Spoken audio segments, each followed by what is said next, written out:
Most gardeners quit in August. They look at that tired, sun-baked dirt and call it done. Biggest mistake I see, season after season. August isn't the end of your growing season. It's the start of your second one, and it might just be the better one. 15 things I plant every single August, right when everyone else puts the trowel away. Cool season vegetables, hardy herbs, roots that get sweeter after frost. Number 11. Most folks have never even heard its name. One planting in August, and you're pulling food from that same patch clear into next June. Number 6. I mentioned it once on this channel, and I still get letters asking where to find seed. Today I'm telling you exactly where and how. August planting isn't harder than spring. In some ways, it's easier. The soil's already warm. Seeds pop in half the time. You're not fighting late frosts, just tucking seeds into ground that's been baking in the sun for 3 straight months. I'm a retired nurse. 20 years at the bedside, then muddy boots in a garden. The garden's been a different kind of school. Every plant on this list I grow myself, right here on my little patch of Oregon ground. No filler, nothing that only works in warm climates. Stay with me to the end. The last plant on this list, I get asked about it constantly, and most people are growing it wrong. Let's start with the one sitting in almost every kitchen in America right now, that most folks have no idea they can grow themselves. Garlic, number 1. And there's a reason it goes first. Most people buy garlic at the grocery store. Little mesh bag, 3 bulbs for $1. What almost nobody does is plant it. And that's a shame because August, right through October depending on where you sit, is exactly when hardneck garlic wants to go into the ground. Here's how it works. Break a bulb apart into individual cloves, plant those cloves 2 to 3 inches deep, pointy side up, right before the ground starts to cool. That clove sits quietly through fall, sending down roots while you're not even thinking about it. Then it overwinters. Come spring, it shoots up fast, and by the following July, you've got a full head of garlic, grown from a single clove. Now, why bother when it's sitting right there in the produce aisle? Well, I'll tell you what I noticed. Store-bought garlic, more often than not, has been sitting in a warehouse for months before it reaches your kitchen. The compound that gives garlic its punch, both the smell and a good bit of what makes it useful to your body, isn't sitting there ready-made inside the clove. It forms the moment you crush or chop it, when 2 things inside the plant that are normally kept apart finally meet. Think of it like a 2-part epoxy in your garage. One tube does nothing on its own. Mix them together, and now you've got something strong. That's garlic in a nutshell. The fresher the bulb, the stronger that reaction tends to be. I let mine sit 5-10 minutes after I chop it before it hits the pan. Small thing, costs you nothing. But it's the kind of small thing 30 years of paying attention taught me to do without thinking now. Researchers have spent real time looking at what that sulfur compound does once it's in your system, particularly around heart and blood vessel health. Laboratory and animal research has linked garlic's sulfur compounds to improvements in blood fat levels and a reduced risk factor profile for cardiovascular disease. I want to be careful here, because human evidence is more modest than headlines sometimes suggest. Clinical studies show garlic produces a real but modest lipid-lowering effect, along with some antiplatelet activity, though evidence for a consistent blood pressure drop is weaker. Not a miracle, a modest, real contributor that adds up over years of eating, not one clove fixing everything overnight. One more thing, and this surprised even me when I first read it. If you're on blood thinners, talk to your doctor before loading up on raw garlic. That antiplatelet effect is real enough to matter if you're already managing your blood's clotting on medication. Nothing here replaces that conversation with your physician. Plant your hardneck varieties this month if you're in a cooler climate. Softneck a little later where winters stay milder. Mulch heavy once the ground starts to chill. And then, dearie, you forget about it till spring. Kale. Now I know. Everybody's tired of hearing about kale. It got so trendy there for a while, folks started rolling their eyes the second you said the word. But here's the thing nobody argues with. Kale doesn't just tolerate cold, it actually improves because of it. Plant it in August, and by the time that first light frost comes through in October or November, something changes inside those leaves. They get sweeter, less bitter, more tender, and there's a reason behind it that I find kind of beautiful, honestly. When cold weather moves in, Kale converts some of its stored starches into simple sugars, its own antifreeze, in a manner of speaking. Higher sugar content lowers the freezing point inside those cells, same reason your grandmother put antifreeze in the truck radiator come winter. The plant is protecting itself, and the side effect is a better tasting vegetable on your dinner plate. Now, what makes kale worth the trouble of growing at all, trendy or not? A single standard serving of raw kale, about the size of 2 cups, delivers well over the full day's recommended value of vitamin K, along with a healthy dose of vitamin C and manganese. That's a real nutritional return for a plant that costs next to nothing to grow. Vitamin K. Now let me put it the way I'd explain it to my own sister. Think of it as the crew that shows up when there's a leak. Cut yourself in the kitchen. That crew seals things back up so you don't keep bleeding. It also plays a quiet, steady role, keeping calcium where it belongs, in your bones, rather than drifting somewhere it shouldn't. Kale's also carrying compounds called glucosinolates. Here's the plain version. These break down into smaller molecules studied for antioxidant, anti-inflammatory, and other protective properties. Think of them as tiny cleanup crews, sweeping up the everyday wear and tear that builds up in your body from just living your life. Nobody's saying kale is medicine, but it's doing quiet work in the background, meal after meal. One more thing worth mentioning, because I hear this question a lot in the comments. If you're on a blood thinner like warfarin, vitamin K matters to your dosing, and a sudden big change in how much leafy green you're eating is a conversation to have with your doctor, not a decision to make alone in your kitchen. Sow kale seed directly in the garden in August, about 1/4 inch deep, and thin the seedlings once they're a few inches tall. It'll shrug off the first several frosts without a fuss, and in a lot of climates, you'll still be harvesting leaves at Christmas. Spinach is a funny one. Most folks plant it in spring, watch it bolt and turn bitter the second real heat arrives, and figure that's just how spinach is. Temperamental. Short season. Truth is, spinach was never built for summer heat. It's a cool season crop through and through, and August planting, especially the back half of the month, sets it up to grow through mild fall weather, and often straight through a mild winter under a bit of row cover. Here's what I've noticed after years of growing it both ways. Spring spinach is racing the clock, trying to get a harvest in before heat forces it to bolt. The plant's way of saying, I'm done, going to seed, goodbye. Fall spinach has no such deadline chasing it. It grows slow and steady into cooling weather and slow growth. In my experience, makes for thicker, more tender leaves. Spinach is well known for its iron content, and there's a popular myth here worth correcting. Yes, spinach carries a meaningful amount of iron, but the type in plant foods, what's called non-heme iron, doesn't absorb nearly as efficiently as the iron from meat. That's just biology. It doesn't mean spinach isn't worth eating. It means the old cartoon logic of one can giving you instant strength was always a stretch. Here's the useful part, the kind of thing I wish someone had told me 30 years ago. Pair spinach with a source of vitamin C, a squeeze of lemon, some chopped bell pepper, and you meaningfully improve how much of that iron your body actually takes up. Simple kitchen pairing, real measurable difference. Spinach also carries a good supply of folate and vitamin K. Folate is involved in cell division and the formation of red blood cells, and vitamin K plays its well-known role in normal clotting. And it's got lutein, one of those plant pigments that settles into the tissue at the back of your eye and appears to offer some protection there over the long haul. I'll say this every time it's relevant, and I mean it. Nothing I share replaces your doctor, especially if you're managing a health condition tied to any of these nutrients.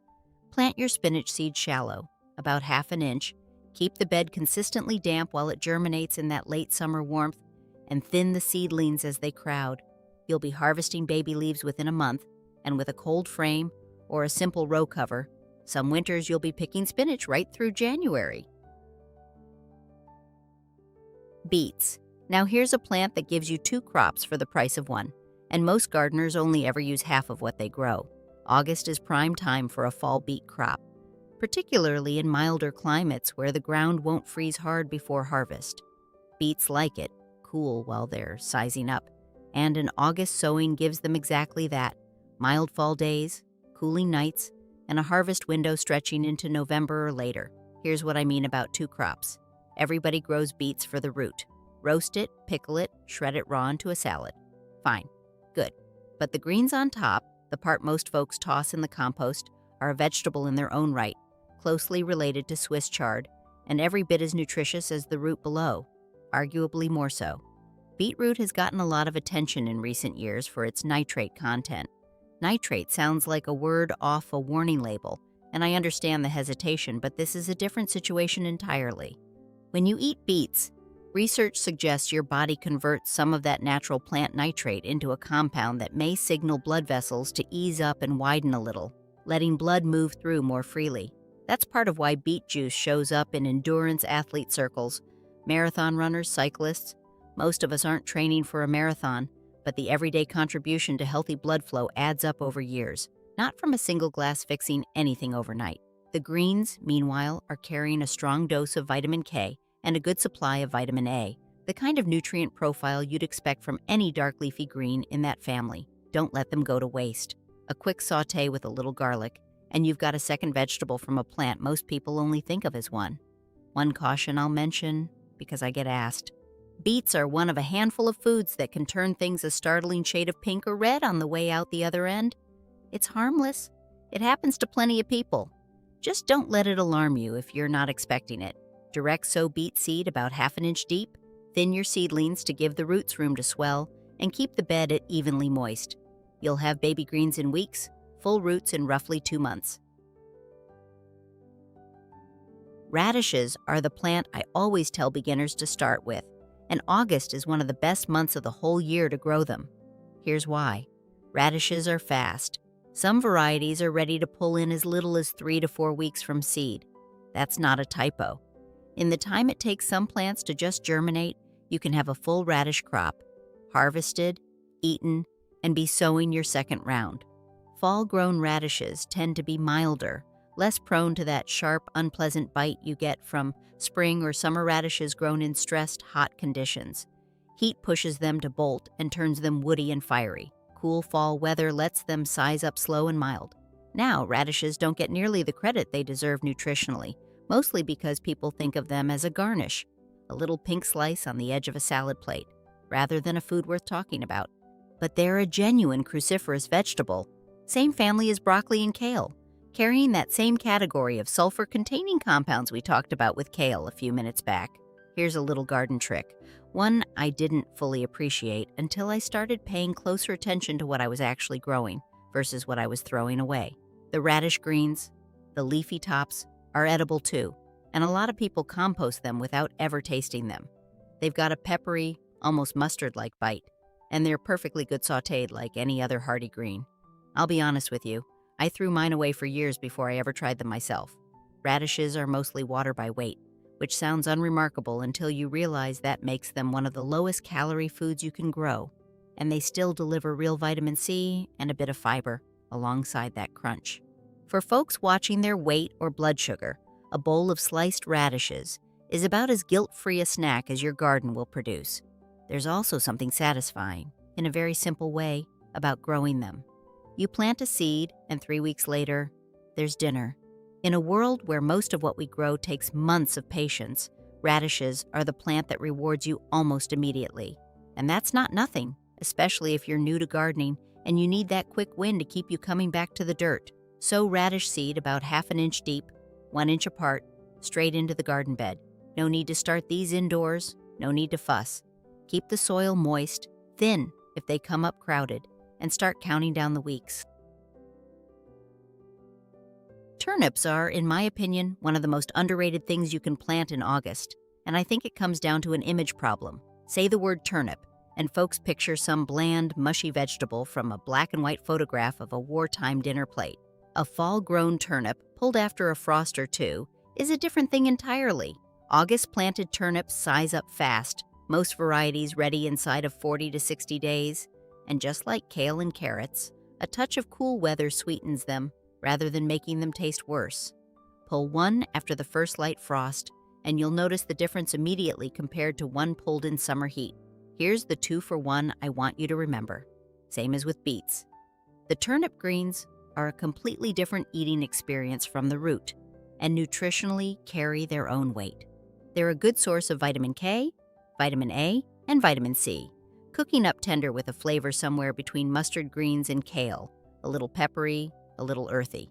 The root itself is mostly a source of fiber and vitamin C, with relatively few calories for the volume you're eating, which makes it a satisfying food if you're trying to fill a plate without piling on calories. I like to think of turnips the way I think of potatoes for folks watching their intake, something with real substance and texture, but a much lighter calorie footprint per cup. There's a practical, homestead reason I plant turnips every August. They store. A turnip pulled in November and kept cool and slightly humid, root cellar or crisper drawer, will hold for months.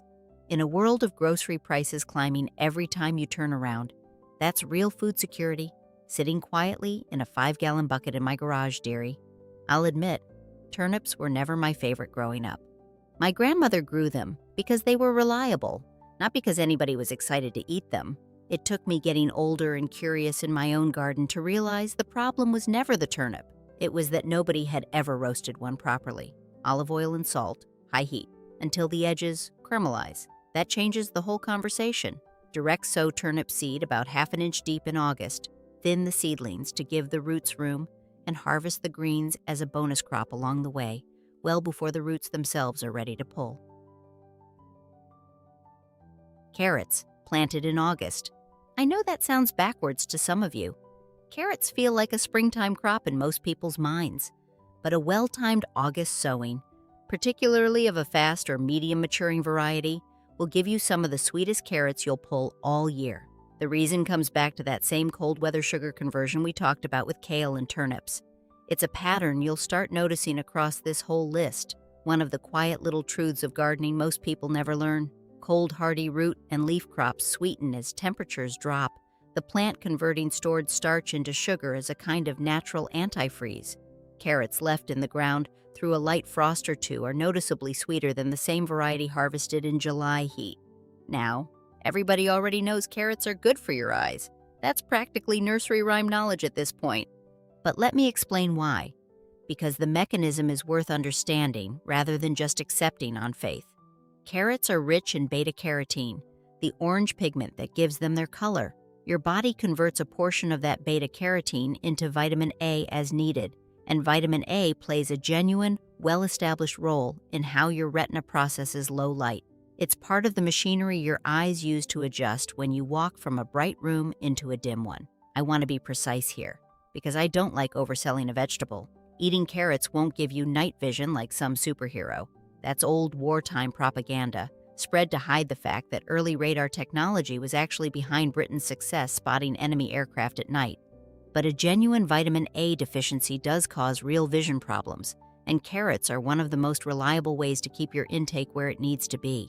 Beyond the eyes, that same beta-carotene functions as an antioxidant throughout your body, helping neutralize some of the everyday cellular damage that comes from just living, breathing, and being exposed to sunlight.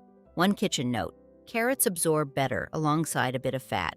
Olive oil in the roasting pan, a pat of butter on your cooked carrots, genuinely helps your body take up more beta-carotene. Eating them raw and dry isn't wrong, just not the most efficient way to get what the carrot's offering. Sow carrot seed in August directly into loose, rock-free soil, about 1/4 inch deep, and keep the bed consistently moist until germination, which can be slow and a little stubborn with carrots. Thin the seedlings once they're a few inches tall, and let them sit in the ground through a frost or two before you harvest for the best flavor. Swiss chard is the plant I recommend most often to folks who tell me they've never had luck growing greens. It's about as forgiving a vegetable as exists, and an August planting will often carry you clear through fall and, in milder winters, well beyond that. What I love about chard, and what most people don't realize until they've grown it, is that it's a cut-and-come-again crop. You don't pull the whole plant. You harvest the outer leaves, leave the center intact, and it just keeps producing more. One well-established chard plant can feed you for months off that same root system. Chard is closely related to the beet, botanically speaking, same species, just bred over generations for leaf, rather than root. That family resemblance shows up nutritionally, too. Chard carries an exceptional amount of vitamin K, a strong showing of vitamin A and vitamin C, and a mineral that doesn't get talked about nearly enough on this channel, magnesium. Let me explain magnesium the way I'd explain it over the fence to a neighbor, not the way a textbook would. Your muscles need a signal to relax after they contract, the same way a rubber band needs to spring back after you stretch it. Magnesium is heavily involved in that relaxation signal, in muscle function generally, and in normal nerve signaling throughout your body. A lot of folks who deal with muscle cramps, particularly at night, may be running a little short on magnesium. Research suggests a link, though it's not the only possible cause and isn't always the answer. Chard also contains betalains, the same class of pigment compounds that give beets their deep red color, sometimes visible in the colorful stems of rainbow varieties, red, gold, white, all on the same plant. Researchers have studied betalains for antioxidant properties, meaning they appear to help the body manage some of that everyday cellular wear and tear we've discussed a few times already tonight. Here's a garden aside for you. I grow the rainbow variety specifically because it just makes me happy to look at. There's a bed of it out past my kitchen window, and on a gray Oregon morning, those red and gold stems catch what little light there is, and it just lifts your spirits a bit. Gardening doesn't always have to be about the harvest. Sometimes it's about what's pleasant to walk past on your way to feed the chickens. Sow chard seed about ½ inch deep in August, thin the seedlings, and start harvesting outer leaves once the plant has established 4 or 5 true leaves. Keep harvesting that way, and one planting can feed you well into the colder months. Cilantro is a plant with a split personality, and August happens to be the season it likes best. Plant it in summer heat, and it bolts almost immediately, shoots up a flower stalk, and turns bitter within a couple weeks. Cilantro genuinely hates heat. It's a cool season herb wearing the disguise of a warm weather garnish. An August planting, as the days start shortening and cooling, gives it exactly the conditions it wants. Now, cilantro has gotten something of a reputation online. The idea it can pull heavy metals like lead out of your body. I want to be straight with you about where that claim actually stands, because I take factual honesty seriously on this channel. The research that exists is almost entirely in laboratory settings and in rodents, not in people. There's a small handful of human case reports, nothing close to a controlled clinical trial, and reviewers of this research consistently conclude that cilantro is not a proven, reliable way to clear heavy metals from the human body. It may offer some antioxidant protection to tissue under metal stress, a real, if modest, finding. But if anyone tells you a cilantro smoothie is detoxing you, dearie, that's overselling what the evidence supports. What cilantro is genuinely good for is a lot simpler, and honestly a lot more useful day to day. It's carrying a real dose of vitamin K and vitamin A, and it's rich in a category of plant compounds called flavonoids, which function throughout your body as antioxidants, the same general category of protective compound we've touched on with several other plants tonight. There's also the flavor compound itself. Now, some of you know exactly what I'm talking about, and some of you are already shaking your head, because cilantro is famous for tasting like soap to a meaningful minority of people. That's not pickiness, and it's not in your imagination. There's a documented genetic variation tied to how certain people's sense of smell processes aldehyde compounds in the leaf that makes cilantro taste unmistakably soapy to some folks and perfectly pleasant, herby, citrusy, to everyone else. If that's you, I don't blame you one bit for skipping this one in the garden. Direct sow cilantro seed in August. Keep successive small plantings going every couple weeks if you want a steady supply, since each planting has a fairly short window before it wants to bolt and go to seed. Harvest the leaves regularly. And if a plant does bolt, let it flower and go to seed, because that seed is coriander, a completely different spice from the same plant, and worth saving. Peas for a fall crop planted in August. This one surprises people almost every time I bring it up. Peas carry such a distinctly springtime feeling in most people's minds. Shelling them on the porch as a kid, that kind of thing. But peas are a cool season crop through and through. Same as spinach, same as kale. And a well-timed August sowing gives you a second pea harvest in the same year you already had one in spring.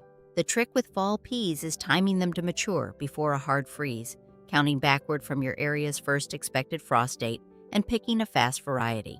Peas do something genuinely clever underground. They partner with soil bacteria living in little nodules on their roots, and together, plant and bacteria pull nitrogen straight out of the air and convert it into a form the soil can use. That's good for whatever you plant in that bed next season. I always try to follow my peas with a nitrogen-hungry crop the following spring, and I can see the difference in how it grows. Nutritionally, peas are a bit of an outlier on this list, since unlike most of what we've covered tonight, they carry a meaningful amount of plant protein alongside fiber, vitamin K, and vitamin C. A cup of cooked peas won't replace a piece of chicken, I won't pretend otherwise, but it's a genuinely useful contribution to your day's protein total. Peas also carry a decent amount of fiber, both soluble and insoluble, playing a role in digestive regularity and in how quickly sugar from a meal enters your bloodstream. Slower is generally gentler on your system, less of a spike, less of a crash an hour later. I'll tell you something my late husband used to say about peas, and I still smile thinking about it. He said a garden pea eaten straight off the vine, still warm from the sun, was the closest thing to candy God ever grew. I think about that every single August when I'm out there planting this row, and I still can't argue with him. Sow pea seed directly in the garden about an inch deep, and set up a trellis or netting right at planting time. Not later, since peas climb quickly, and you don't want to be wrestling vines onto a support after the fact. Keep the soil moist through germination, and count backward from your first frost date to make sure the variety you've chosen has time to mature. Now here's the one I promised you at the start. Number 11. Most people watching right now have never heard the name, and even fewer have ever grown it, and that's a genuine shame. Because this is, hand to heart, one of the strangest and most rewarding plants in my entire garden. It's called the Egyptian walking onion, and yes, the name is doing exactly what you think it's doing. Late summer, this plant grows a tall stalk, and instead of flowering the way a normal onion would, it produces a little cluster of tiny bulbs at the top. Come fall, that cluster gets heavy enough that the whole stalk bends over, touches the ground, and those bulbs take root right where they land. Next season, the plant has moved a few feet over, sometimes more. Give it a few years, and it's genuinely walked its way across a corner of your garden, one topple at a time. I planted mine along the fence line behind my kitchen garden about 6 years back, and I have never once had to replant it. That first planting, August, right when the topset bulbs are ready for harvest and replanting, and every year since, it just keeps going. Multiplying below ground, walking above ground. Here's what makes it worth your while beyond the novelty of it.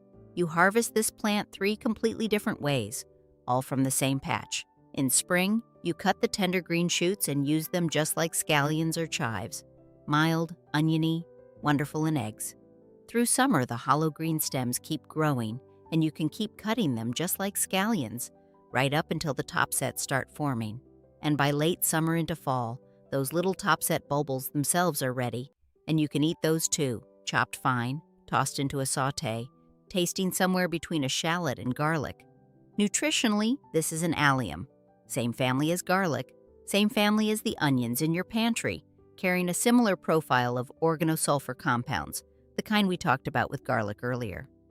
Alliums as a category have been studied for their contribution to cardiovascular health and general antioxidant activity, and while the walking onion specifically hasn't been the subject of as much research as common garlic or onion, it belongs to that same well-documented family. But honestly, dearie, I don't grow this one purely for the nutrition. I grow it because it's the closest thing to a truly self-sufficient food crop I've ever put in the ground. Plant it once, never buy onion sets again. In a world where I'm watching grocery prices climb every single month, having a corner of my yard that just keeps feeding itself, walking a little further each year, that's the kind of independence my grandmother would have understood completely. Plant the topset bulbils about an inch deep in August. Give them room, because they will spread, and then simply let them be. This is about as close to a set-it-and-forget-it crop as exists in the vegetable garden.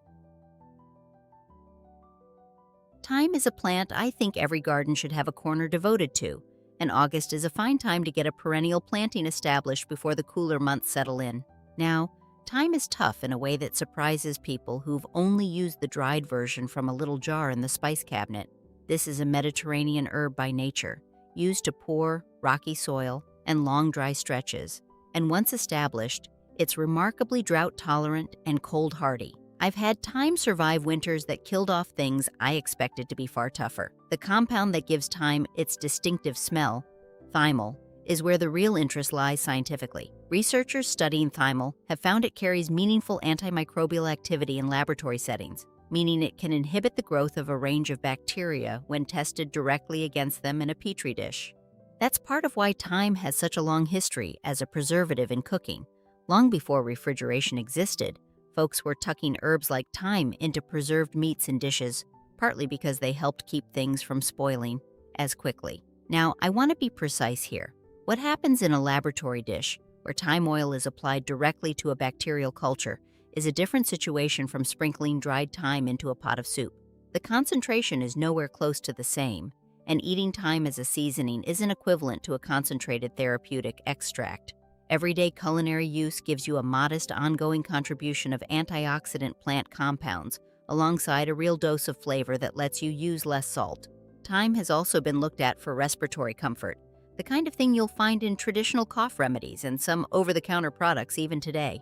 Research suggests thyme preparations may help soothe irritation in the upper airways, though I'd point you toward your doctor or pharmacist for anything beyond a garden variety seasonal cough, not toward your spice rack. I keep a pot of thyme right by my back door, honestly, half for cooking, and half just because I like brushing my hand against it on the way out to the chicken coop in the morning. That smell, that particular herby, slightly medicinal smell, it wakes you up faster than coffee some mornings. Little things like that, well, they add up to what makes a garden feel like a blessing rather than a chore. Plant thyme from small starts rather than seed if you can, since seed can be slow and finicky, and give it full sun and soil on the leaner, drier side. Once established, this is a plant that will come back reliably year after year with almost no fuss from you at all. Arugula. Now, this is a plant that's gone from obscure to trendy to, in my kitchen at least, a permanent fixture. And August is a wonderful month to get a fall crop established. Arugula is fast, similar to radishes, often ready to harvest as baby greens in 3 to 4 weeks. And like much of what we've discussed tonight, it actually prefers cooler weather. Grow it in summer heat, and it turns aggressively peppery, almost uncomfortably sharp. Grow it in the mild days of fall, and that bite mellows into something more balanced. Still distinctive, but pleasant rather than overwhelming. That peppery quality, by the way, comes from the same family of sulfur compounds we've discussed with kale and radishes tonight, since arugula is also a cruciferous vegetable, part of that same broad family that includes broccoli and cabbage. Kale, radishes, arugula, 3 plants on tonight's list, all from this one family, and there's a reason gardeners and nutritionists alike keep coming back to it. These plants pack a genuinely dense nutritional profile relative to how little space and time they take to grow.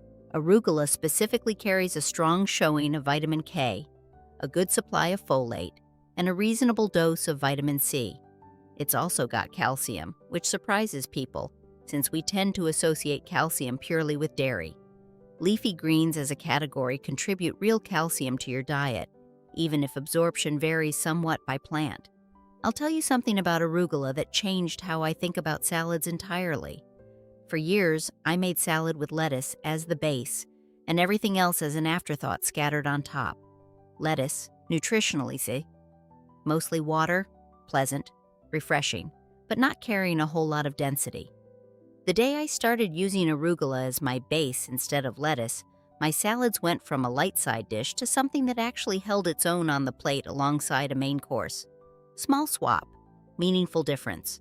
There's also something to be said for how arugula grows wild and reseeds itself with almost no encouragement once it's established in a bed. I let a few plants go to flower and seed every year on purpose, and by the following season, I've usually got volunteer arugula popping up in spots I never planted it. The Lord provides in stranger ways than we expect sometimes, and a self-seeding salad green is one of the smaller, sillier blessings I've come to appreciate out here. Direct sow arugula seed in August, about a 1/4 inch deep, and thin as it comes up. Harvest the outer leaves as a cut-and-come-again crop, same as we discussed with chard, and you'll be eating fresh arugula within a month. Garlic chives. Not to be confused with the common chives most folks already know, this is a different plant entirely, and one I think deserves a lot more attention than it gets in the average American garden. Where common chives taste like a mild onion, Garlic chives taste exactly like their name suggests, a flat-leafed garlicky herb that brings genuine garlic flavor without you having to peel and mince a clove. August is a fine time to establish a planting, either from seed or from divisions, if a neighbor has an established clump to share, which in my experience most gardeners are happy to do, since the plant multiplies generously on its own. This is a true perennial, hardy in a wide range of climates, and once it's settled into a spot it likes, it will come back reliably year after year, slowly forming a larger and larger clump that you can divide and share, same as I just described. Nutritionally, garlic chives sit in that same allium family we've discussed twice already tonight, carrying similar organosulfur compounds to garlic itself, the kind associated with cardiovascular support and antioxidant activity in the research we've already covered. Because you typically use garlic chives fresh and in smaller quantities as a garnish or seasoning rather than eating a whole bulb at once, think of this less as a concentrated dose and more as a steady, pleasant contributor, woven through your cooking regularly rather than consumed all at once. What I appreciate most about this plant is the flowers. Come late summer, garlic chives send up clusters of small white star-shaped blooms that are genuinely lovely, and pollinators adore them. I've stood at that patch on a warm September afternoon and watched more bees working those flowers than anywhere else in my garden. If you're trying to support pollinators while also growing something useful in the kitchen, this is about as good a 2-for-1 as exists. A word of caution, and I'd be doing you a disservice not to mention it. Garlic chives will reseed themselves generously if you let those flowers go to seed, and in some regions they've become enough of a garden spreader that a few state extension offices list them as something to manage carefully. Deadhead the flowers after they fade if you'd rather keep the clump contained, or let a few go if you don't mind them wandering a bit further each year. Plant seed or divisions in August, in full sun to partial shade, and keep the bed reasonably moist while it establishes. Once settled, this is one of the lowest maintenance herbs you'll ever grow. And here we are, the one I promised you at the very start, the plant I get more questions about than anything else I grow, and the one most people, through no fault of their own, plant completely wrong. Lavender. Everybody wants it. That silvery foliage, that unmistakable smell, those purple spikes rising out of the border. And late summer into early fall, once the heat has broken a little, is actually one of the better windows to establish new lavender plants, giving roots time to settle before winter without the stress of summer's peak heat. Here's where nearly everyone goes wrong, and it's the single most common mistake I see in the comments on this very channel. People plant lavender the way they'd plant almost anything else. Rich, dark soil, a handful of compost worked into the hole, regular watering to keep it looking lush. Within a season or two, that lavender is yellowing, collapsing, dying, and the gardener has no idea why, because everything they did is exactly what works beautifully for their tomatoes. Lavender doesn't want any of that. This plant evolved on dry, rocky Mediterranean hillsides, thin, poor, fast-draining soil that would leave most vegetables struggling. Rich compost and consistent moisture, the very things that make your tomatoes thrive, are about the worst thing you can do to lavender's roots. What kills it almost every time isn't cold, and it isn't neglect. It's root rot, caused by roots sitting in soil that holds on to water too long. Here's the kitchen table version of what's happening underground. Roots need to breathe. In loose, gritty soil, water passes through quickly and air gets back into the pockets around the roots. In heavy, rich soil, water sits, oxygen gets squeezed out, and rot-causing organisms that are always present in soil, quietly waiting, suddenly have exactly the wet, airless conditions they need to take hold. It's less a disease the plant caught and more an opportunist showing up the moment conditions turn in its favor. So here's what I actually do. I amend a generous area, not just the planting hole, with coarse sand or fine gravel worked into the existing soil. I plant slightly proud of the surrounding grade, almost mounded, so water sheds away from the crown. And the hardest part for most gardeners to accept, I barely water it once established. Lavender wants to be left a little thirsty. Within reason, drought stress is close to its natural state. There's real evidence behind why we bother beyond how it looks in a bed. Lavender's essential oil has been studied for its calming properties, and several controlled studies point toward a modest, Measurable effect on self-reported anxiety and sleep quality when the scent is used through aromatherapy, particularly before bedtime. I want to be honest about the size of that effect. It's real, but modest, a gentle nudge toward relaxation, not a treatment for a diagnosed condition. If you're dealing with a genuine sleep disorder or anxiety condition, that's a conversation for your doctor, not a sachet under your pillow. I keep dried lavender in little muslin bags in my linen closet, an old habit from my own grandmother, and there's something about opening that door and catching that waft of scent that feels like a small, quiet blessing every time. Choose a variety suited to your climate: English lavender for colder winters, Spanish or French types only if you're somewhere genuinely mild. Give it full sun, that lean, fast-draining soil we just talked through, and then, dearie, step back and let it be. This is one plant where doing less is doing it right. 15 plants. Some of them, like that garlic and those kale seeds, you probably already had sitting in a drawer somewhere. Others, that walking onion especially, might take a little hunting to track down seed for. Either way, dearie, August isn't the end of your gardening year. Not even close. It's a second spring, if you're willing to see it that way. I've been doing this a long while now, first as a nurse tending to people, now as a gardener tending to soil. And I've come to believe they're not as different as folks assume. Both jobs are about noticing what's struggling before it's too late to help it. This ground out here, it's been generous to me in ways I never expected when I first traded my scrubs for a pair of boots. A blessing, plain and simple, and one I don't take for granted, not for one single season. So here's my question for you this week, and I want a real answer down in the comments, not just a yes or no. Of these 15, which one is going in your garden first, and what stopped you from growing it before now? If this kind of thing is useful to you, come back and join me. I've got a whole garden's worth of these still to share. Until then, take care of that soil and take care of yourselves. Be blessed, friends.